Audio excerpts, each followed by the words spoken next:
नसल्ली अला रसूलिल करीम अम्माबाद फ़ाउज़ुबिल्लाहि मिनश्शैतानिर्रजीम बिस्मिल्लाहिर्रहमानिर्रहीम रब्बि इश्रह ली सदरी वयस्सिर ली अमरी वहलुल उक़दतम मिन लिसानी यफ़क़हू क़ौली औज़ुबिल्लाहि मिनश्शैतानिर्रजीम बिस्मिल्लाहिर्रहमानिर्रहीम।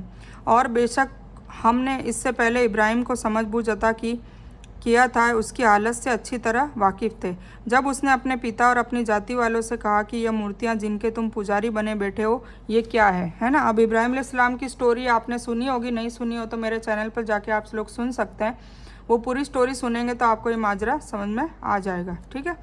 तो जब इब्राहिम अलैहिस्सलाम ने अपने पिता और अपनी जाति वालों से कहा कि यह मूर्तियाँ जिनके तुम पुजारी बन बैठे हो ये क्या है, उन्होंने कहा हमने अपने बाप दादा को इनकी इबादत करते पाया है। ये बीमारी हर कौम में पाई गई है और अभी हमारे कौम में भी ये चीज़ है कि हमारे बाप दादा करते थे इसलिए हम कर रहे हैं। चाहे वो गुनाह हो, चाहे वो बिदत हो, चाहे वो शिर्क हो, वो सब नहीं समझना है। बस हमारे बाप दादा करते थे तो हमें भी करना है, ठीक है। बल्कि हमें ये करना चाहिए कि इल्म जानना चाहिए और बाप दादाओं की भी मगफिरत करवानी चाहिए और हमें भी अपनी अमलों पर सुधार करना चाहिए ताकि हमारे बाप दादा जो चले गए हैं मरहूम है उन लोगों को भी सवाब हासिल हो, क्योंकि नेक औलाद के जरिए अमाल नामे में नेकी जाती है।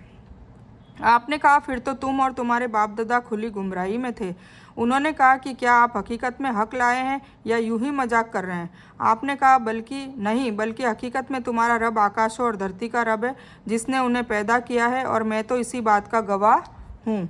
और अल्लाह की कसम मैं तुम्हारी मूर्तियों का इलाज ज़रूर करूँगा जब तुम पीठ फेर कर चल दोगे। मन कब्ल का मतलब यह है कि हज़रत इब्राहिम को इल्म देने का किस्सा हज़रत मूसा का तौरेत देने से पहले का है, या यह मतलब है कि हज़रत इब्राहिम को नबी होने से पहले ही इल्म अता कर दिया गया था। जिस तरह आज भी जिहालत और गलत अकीदे में फंसे हुए मुसलमानों को बिदअत धर्म में नई बात पैदा करना जिसका इस्लाम धर्म के नियमों से कोई मतलब नहीं, कोई सबूत नहीं मिलता और बेकार की रस्मों से रोका जाता है, तो जवाब देते हैं कि हम इन्हें किस तरह छोड़ दें, है ना। आज भी यही कहा जाता है। अगर कहेंगे कि ये गलत है तो वो क्या जवाब देते हैं कि हम कैसे छोड़ दें, ये हमारे बुज़ुर्गों को भी यही करते हमने देखा है। और यही जवाब वह लोग भी देते हैं जो किताब और सुन्नत के हुक्म को छोड़कर आलिमों और उनकी तरफ संबंधित फ़िक़ह के संबंधित रहने की कोई ज़रूरी समझता है ना। और कुछ लोग क्या है, कुछ फ़िक़ा मतलब कुछ फ़िरके और उसकी किताबों को ही पढ़ना पसंद करते हैं और कुरान को छोड़ रखा है, तो वो लोग भी सही नहीं है। तो उसने उन सब के टुकड़े टुकड़े कर दिए, बस केवल बड़ी मूर्ति को छोड़ दिया। फिर क्या करा इब्राहिम अलैहिस्सलाम ने, सारे मूर्तियों को तोड़ दिया और सबसे बड़ी जो मूर्ति थी उसके हाथ में हथौड़ा रख दिया। यह भी इसलिए कि वह लोग उसकी तरफ पलटें। उसमें भी उनकी एक तरकीब थी। वे कहने लगे कि हमारे देवताओं की यह दुर्गत किसने कही, ऐसा इंसान ज़रूर जालिम होगा। बोले कि हमने एक नौजवान को इनके बारे में बात करते हुए सुना था जिसे इब्राहिम कहा जाता है। उन्होंने कहा तो उसे सबकी आंखों के सामने ले आओ ताकि सब देखें।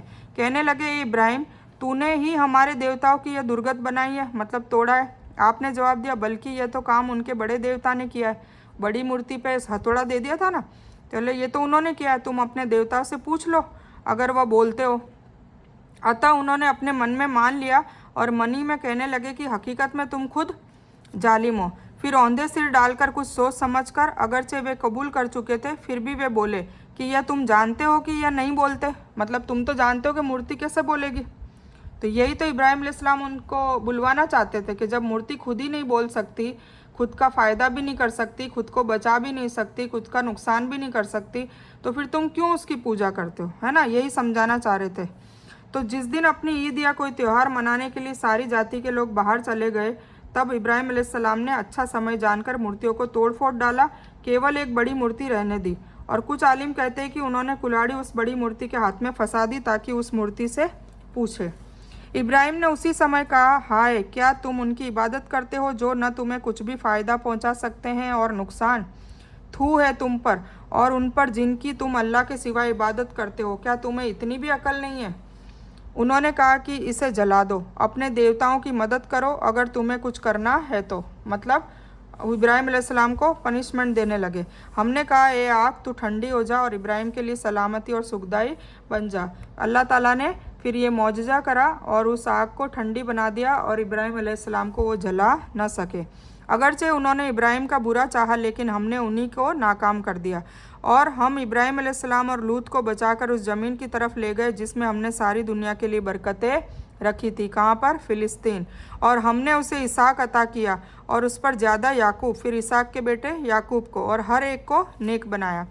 हज़रत इब्राहिम ने जब अपनी दलील पेश कर दी और उनकी गुमराही और बेवकूफ़ी को इस तरह से जाहिर किया तो उनके पास कोई जवाब न था। तो चूंकि वे गुमराह थे और कुफ्र और शिरक ने उनके दिल में अंधेरा कर दिया था, इसलिए बजाय शिरक छोड़ने के उल्टे हज़रत इब्राहिम अलैहिस्सलाम की मुखाफलत में और कड़े हो गए, मतलब और ज़्यादा वो हो गए डेंजर, और देवताओं की दुआई देकर उनको आग में डालने की तैयारी करने लगे। इससे मुराद बहुत से मुफस्सिरों ने सीरिया देश लिया है, जिसके हरियाली, फलों और नहलों की जाति और नबियों की रिहाइश होने का सबब और बरकत कहा गया है। ज़्यादा को कहते हैं हज़रत इब्राहिम ने केवल बेटे की तमन्ना की थी, पर अल्लाह ताला ने उनको बेटे के साथ साथ पोता भी दे दिया। और हमने उन्हें इमाम बना दिया कि हमारे हुक्म से लोगों की रहनुमाई करे, और हमने उनकी तरफ नेक अमल करने और नमाज कायम करने और ज़कात देने की वही की, और वे सब के सब हमारे पुजारी थे, बंदे थे। और हमने लूत को भी हिकमत और इल्म अता किया और उसे उस बस्ती से नजात दी जहाँ के लोग गंदे कामों में लिप्त थे और हकीकत में वे बुरे गुनहगार लोग थे, है ना। अब लूत अलैहिस्सलाम की कहानी है, जो इब्राहिम अलैहिस्सलाम के भतीजे थे, भाई के बेटे थे, ठीक है। और इनकी कौम क्या गुनाह करती थी? आपस में जेंडर से ये लोग आपस में सेक्स करते थे, जेंट से और लेडीज़ से, नाउजुबिल्लाह, बहुत ही गंदा गुनाह ही करते थे। और आज हमारी उम्मत में ये गुनहगार पाए जाते हैं और बेशर्म बेखौफ होकर यूट्यूब में भी लोग वीडियोस डालते रहते हैं। तो और हमने उसको लूत की अपनी रहमत में शामिल कर दिया, बेशक वह नेक लोगों में से था। और नूह के उस समय को याद करो जब उसने इससे पहले दुआ की, हमने उसकी दुआ कबूल की और हमने उसको और उसके परिवार को बड़े दुख से आज़ाद कर दिया, और उस कौम के मुकाबले में उसकी मदद की जिसने हमारी आयतों को झुटलाया था। हकीकत में वे बुरे लोग थे और हमने उन सबको डुबो दिया, है ना। नूह अलैहिस्सलाम की बोट वाला किस्सा याद करो, या फिर आप मेरी चैनल पर जाके नूह अलैहिस्सलाम की भी स्टोरी देख सकते हो। हज़रत लूत हज़रत इब्राहिम के भाई के पुत्र मतलब भतीजे थे। हज़रत इब्राहिम पर ईमान लाए थे और उनके साथ इराक से यात्रा करके सीरिया जाने वालों में से थे।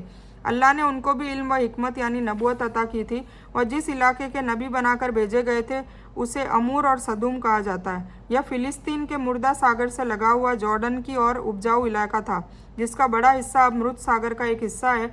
उनकी जाति वाले गुदा मैथुन जैसे बुरे कामों, रास्तों पर बैठकर राहियों पर आवाज़ें कसने और उन्हें तंग करने, कंकरियाँ मारने में मशहूर थे, जिसे अल्लाह ताला ने खबाइस मतलब कुकर्म कहा है।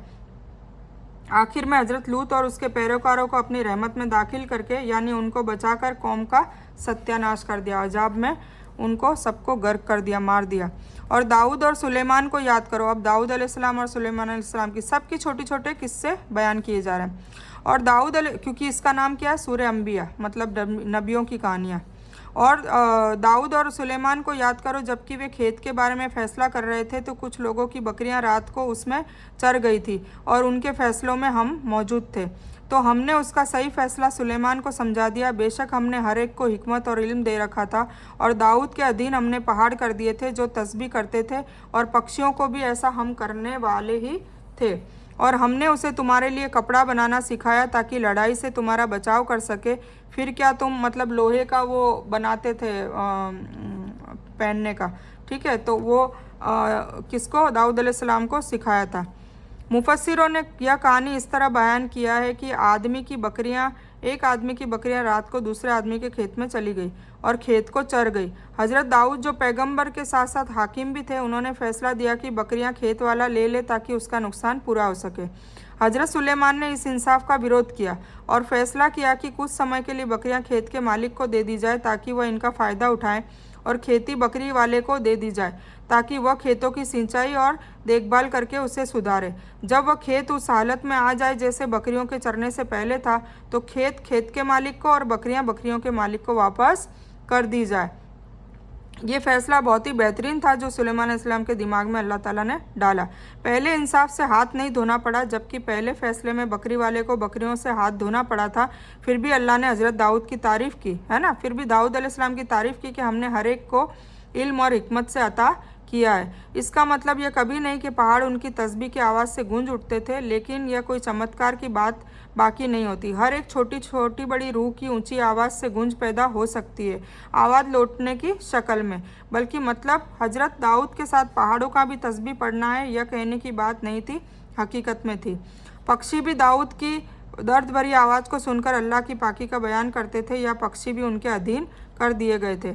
यानी हमने दाऊद के लिए लोहे को नरम बना दिया था, जिससे वह लड़ाई के लिए कपड़ा और कवच बनाते थे, जो लड़ाई के मैदान में तुम्हारी सुरक्षा का सामान है। नबी के साथी कतादा का कहना है कि नबी दाऊद से पहले भी कवचे बनाते थे, मगर वह सादी थी, उनमें कड़ियाँ नहीं होती थी। नबी दाऊद पहले इंसान थे जिन्होंने कड़ियों और कुंडे वाली कवचे बनानी शुरू की। मतलब अल्लाह ताला ने हर नबी रसूल को दिमाग भी इतना तेज़ दिया था कि एक से एक हुनर उनको आता था।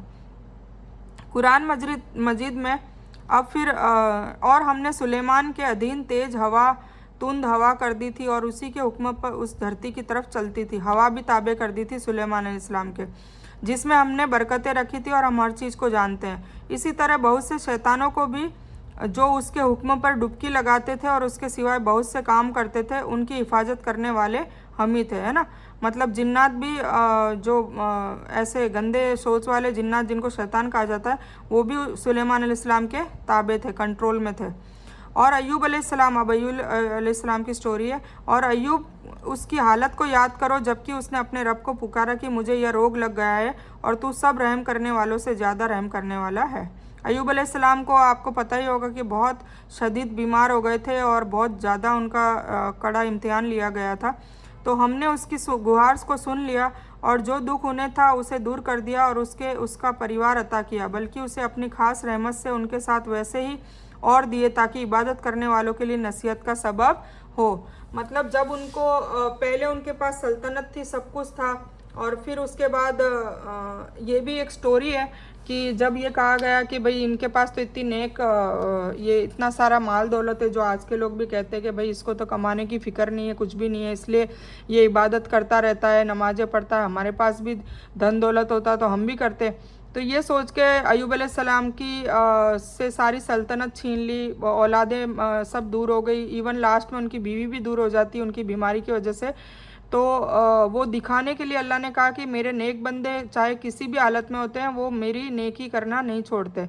तो अय्यूब अलैहिस्सलाम ने साबित करके दिखाया, जब वो बीमार हो गए, अकेले हो गए, गरीब हो गए, कुछ भी उनको मतलब कोई भी उनको उनकी तकलीफ़ मिटाने वाला ना बचा, तब भी उन्होंने अल्लाह का शुक्र गुजारी करी और एक अरसे तक वो बीमारी में पड़े रहे। और जब फिर अल्लाह ताला उनसे राज़ी हो गया, उनका इम्तिहान ख़त्म हो गया, तो फिर वापस उनको सल्तनत दी, उससे बेहतरीन दी और बच्चे दिए, परिवार दिए और बीवी भी वापस आ गई और काफ़ी माल दौलत नेमत सब कुछ अल्लाह ने दे दिया। तो ये उन लोगों को नसीहत हासिल करनी चाहिए कि जो नेक लोग हैं, गरीबी में हैं या कोई परेशानी में है, तो उनको सब्र करना चाहिए। एक वक्त आता है जब अल्लाह ताला उनकी सारे परेशानियों को हटा देता है और नेमतों पे नेमतें देता है। कुरान मजीद में हज़रत अय्यूब को साबिर कहा गया है, मतलब बहुत सब्र वाले।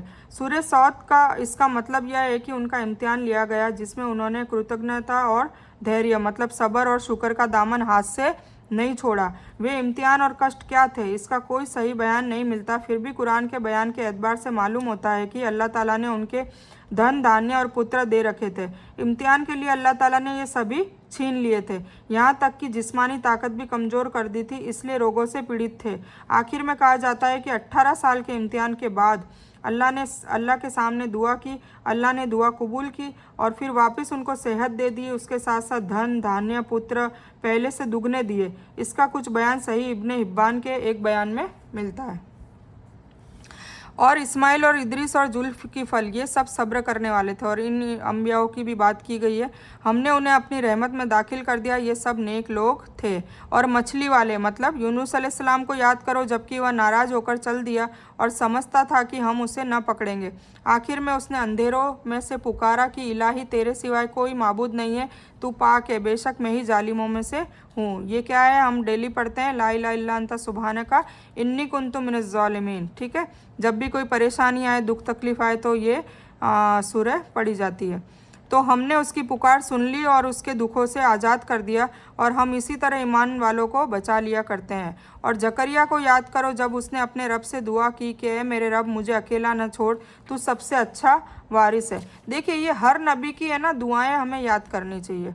जैसे यूनुस अलैहिस्सलाम की ला इलाहा इल्ला अन्ता सुब्हानका इन्नी कुन्तु मिनज़ ज़ालिमीन है, अय्यूब अलैहिस्सलाम की सब्र पे है, इलियास अलैहिस्सलाम की है, इस्माइल अलैहिस्सलाम की, इद्रीस अलैहिस्सलाम की है, इब्राहिम अलैहिस्सलाम की अपने बच्चों और नस्लों के लिए है ना। तो इस सारी की सारी अपन को एक लिस्ट बनानी चाहिए और फिर याद करनी चाहिए, ताकि वो दुआओं का बहुत फ़र्क पड़ता है। जुल्किफल के बारे में इख्तलाफ है कि वह नबी थे या नहीं। कुछ उनकी नबूवत और कुछ विलायत के हक़ में इमाम इब्न जरीर इनके बारे में खामोश है। इमाम इब्न कसीर फरमाते हैं कुरान में नबियों के साथ उनका भी बयान उनके नबी होने को जाहिर करता है, बाकी अल्लाह अच्छी तरह जानते हैं। वल्लाहु आलम। मछली वाले से मुराद हज़रत यूनुस है, जो अपनी कौम से नाराज़ होकर अल्लाह के अजाब की धमकी देकर अल्लाह के हुक्म के बिना ही वहाँ से चल दिए थे, जिस पर अल्लाह ताला ने पकड़ा और उन्हें मछली का भोजन बना दिया। इसका कुछ बयान सूरह यूनुस में हो चुका है और कुछ सूरह सफ़ात में आएगा। ठीक है। और अंधेरा होता है, हज़रत यूनुस अंधेरों में घिरे हुए थे, मतलब मछली के पेट में भी और समुंदर का अंधेरा, दोनों अंधेरों में थे। रात का अंधेरा, समुंदर का अंधेरा और फिर मछली के पेट का अंधेरा। तो हमने उसकी दुआ कबूल कर ली और उसे यहया अता किया। किसको? जकरिया अलैहिस्सलाम को। और उसकी पत्नी को उनके लिए सुधार दिया। यह नेक लोग नेक अमल की तरफ जल्दी दौड़ते थे और हमें रगबत और डर के साथ पुकारते थे और हमारे सामने आजिज़ी से रहते थे। अब ये सारी चीज़ें हमारे में भी होगी तो अल्लाह ताला हमें भी नवाजेगा। और वह पाकबाज औरत जिसने अपनी इस्मत की हिफाजत की, हमने उसके अंदर अपनी रूह फूंकी और ख़ुद उसको, उसके पुत्र को सारी दुनिया के लिए निशानी बना दिया। कौन? हज़रत मरियम अलैहिस्सलाम। यह तुम्हारा गिरोह है जो हकीकत में एक ही गिरोह है और मैं तुम सबका रब हूँ, इसलिए तुम सब मेरी ही इबादत करो। मतलब पूरे नबियों का गिरोह की कहानी बता दी। लेकिन लोगों ने आपस में अपने दीन में गुट बना लिए हैं, सबको हमारी तरफ पलट कर आना है। किसके लिए कहा जा रहा है? हम लोगों ने बना लिए है ना, गुट बना लिए हैं, फ़िरके बना लिए। यानी वह बांझ और किसी बच्चे को जन्म देने लायक नहीं थी, हमने उसके इस कमी को दूर करके एक नेक बेटा अता किया। किसका? जकरिया अलैहिस्सलाम की वाइफ का। और उम्मे गिरोह का मतलब धर्म या मजहबी जमात है, यानी तुम्हारा धर्म और गिरोह एक ही है। वह धर्म तौहीद का धर्म है जिसकी दावत सभी नबियों ने दी, और गिरोह इस्लाम का गिरोह है जो सभी नबियों का गिरोह रहा है। जिस तरह नबी सल्लल्लाहु अलैहि वसल्लम ने फरमाया, हम नबियों की जमात अल्लाती औलाद जिनका पिता एक और माताएं कई हो है, हमारा धर्म एक ही है। यानी तौहीद और अल्लाह की इबादत छोड़कर कई जमातों और गिरोह में बट गए हैं। एक गिरोह मुशरिकों का और काफिरों का हो गया है और नबियों और रसूलों को मानने वाले भी पीढ़ियां बन गए। कोई यहूदी हो गया, कोई ईसाई हो गया, कोई कुछ। बदनसीबी से मुसलमानों में भी खुद में भी गिरोहबंदी पैदा हो गई है और ये सभी बीसियों गिरोह में बट गए हैं। इन सब का इंसाफ जब ये अल्लाह के सामने पेश होंगे तभी होगा। फिर जो भी नेक काम करे और वह मोमिन भी हो तो उसकी कोशिश की कोई बेकदरी नहीं होगी, हम तो उसके लिखने वाले हैं। और जिस बस्ती को हमने हलाक कर दिया उसके लिए फ़र्ज है कि वहाँ के लोग पलट कर नहीं आएंगे, यहाँ तक कि याजूज और माजूज खोल दिए जाएंगे और वे हर एक ढलवान से दौड़ते आएंगे। ये दौर अब आने वाला है, इसका कोई अभी टाइम, मतलब ये बहुत जल्द आने वाला है, दूर नहीं है ये। और सच्चा वादा करीब आ लगेगा। उस समय काफिरों की आंखें फटी की फटी रह जाएगी। हाय अफसोस, हम इस हाल से गाफिल थे, बल्कि हकीकत में हम जालिम थे। तुम और अल्लाह के सिवाय जिन जिन की तुम इबादत करते हो सब नरक के ईंधन बनोगे, तुम सब उसमें जाने वाले हो। अगर वे सच्चे माबूद होते तो नरक में दाखिल नहीं होते और सबके सब उसी में हमेशा रहने वाले हैं ना। जो माबूद है, पत्थर की मूर्तियाँ हैं, उसको भी जहन्नम में अल्लाह डालेगा। कहता है ना, अल्लाह जिन इंसान और पत्थरों से भर देगा। तो पत्थर क्या है? वो मूर्ति है। याजूज और माजूज का ज़रूरी बयान सूरह कैफ के आखिर में गुजर चुका है। हज़रत ईसा की मौजूदगी में क़यामत के करीब वे जाहिर होंगे और इतनी तेज़ी से यह हर और फैल जाएंगे कि हर ऊंची जगह से ये दौड़ते हुए मालूम होंगे। उनके फसाद और बुरे कामों से ईमान वाले तंग आ जाएंगे। फिर हज़रत ईसा के शाप से यह बर्बाद हो जाएंगे। उनकी लाशों की बदबू हर तरफ फैलेगी, यहाँ तक कि अल्लाह ताला पक्षियों को भेजेगा जो उनकी लाशों को उठाकर समुंदर में फेंकेंगे। फिर एक बहुत तेज़ वर्षा करेगा जिससे सारी धरती साफ़ हो जाएगी। यह पूरा वाक़या सही हदीस में बयान है। तफसील के लिए तफसीर इब्न कसीर देखें। वे वहाँ चिल्ला रहे होंगे और वहाँ कुछ भी नहीं सुन सकेंगे, लेकिन जिनके लिए हमारी तरफ से पहले से ही नेकी मुकर्रर है वे सब के सब नरक से दूर ही रखे जाएंगे। वे तो नरक की आहट तक न सुन सकेंगे, है ना। जो नेकोकार होंगे वो जहन्नम की आहट भी नहीं सुन सकेंगे। अल्लाह ताला ऐसे लोगों में हमें भी शामिल करे, आमीन। और अपनी मनचाही चीज़ों के साथ हमेशा रहने वाले होंगे। वह बड़ी घबराहट भी उन्हें उदासीन न कर सकेगी और फरिश्ते उन्हें हाथों हाथ ले लेंगे। यही तुम्हारा वह दिन है जिसका तुमको वादा किया जाता रहा। जिस दिन हम आकाश को इस तरह लपेट देंगे जिस तरह रोल के कागज लपेटे जाते हैं, एकदम आकाश को लपेट लिया जाएगा। जैसे हमने पहली बार पैदा किया था उसी तरह दोबारा करेंगे। यह हमारा मजबूत वादा है और यह हम जरूर करके रहेंगे। और हम जबूर में आगाही और नसीहत के बाद यह लिख चुके हैं कि धरती के वारिस मेरे नेक बंदे ही होंगे। इबादत करने वाले बंदों के लिए तो इसमें एक बड़ी खबर है। कुछ लोगों के मन में यह शक पैदा हो सकता था कि मूर्ति पूजकों की तरफ से पैदा कराया जा सकता था, जैसा कि हकीकत में हो रहा है कि इबादत तो हजरत ईसा, उजैर, फरिश्तों और बहुत से बुजुर्गों की जाती है। तो क्या यह भी अपने पुजारियों के साथ नरक में डाले जाएंगे? इस आयत में उसका भी बयान कर दिया गया है कि यह लोग तो अल्लाह के नेक बंदे थे, जिनकी नेकी की वजह से अल्लाह की तरफ से नेकी यानी हमेशा सुख या जन्नत की खुशखबरी तय कर दी गई है। यह नरक से दूरी रखे जाएंगे। मतलब यहूदी उजैर अलैहिस्सलाम को अल्लाह का बेटा कहते हैं, नाउज़ुबिल्लाह, और ईसा अलैहिस्सलाम को कहते हैं। तो इसकी वजह से ईसा अलैहिस्सलाम और उजैर अलैहिस्सलाम और इनको थोड़ा ना सज़ा मिलेगी। इन्होंने तो कभी कहा ही नहीं ना अपने मुंह से कि भाई हमारी इबादत करो, नाउज़ुबिल्लाह। इन्होंने तो हमेशा यही कहा है कि अल्लाह की इबादत करो और हम भी अल्लाह के नेक बंदे और रसूल हैं और नबी हैं, ठीक है। तो इनको इस वजह से सज़ा नहीं दी जाएगी। जो मूर्तियाँ जिसको पूछते हैं वो मूर्तियों की वजह उनको दी जाएगी। और जैसे कि अभी औलिया जो कब्र परस्ती करते हैं तो औलिया वली उन लोगों को भी नहीं दी जाएगी। और वो लोग भी मैदान हशर में हाथ खड़े कर देंगे कि हमने नहीं कहा था कि हमारी कब्र परस्ती करें, ठीक है। तो हमें इन गुनाहों से बचना चाहिए। और हमने आपको पूरी दुनिया के लिए रहमत बनाकर ही भेजा है। कह दीजिए कि मेरी तरफ तो बस वही की जाती है कि तुम सबका अल्लाह एक ही है, तो क्या तुम भी उसको मानने वाले हो?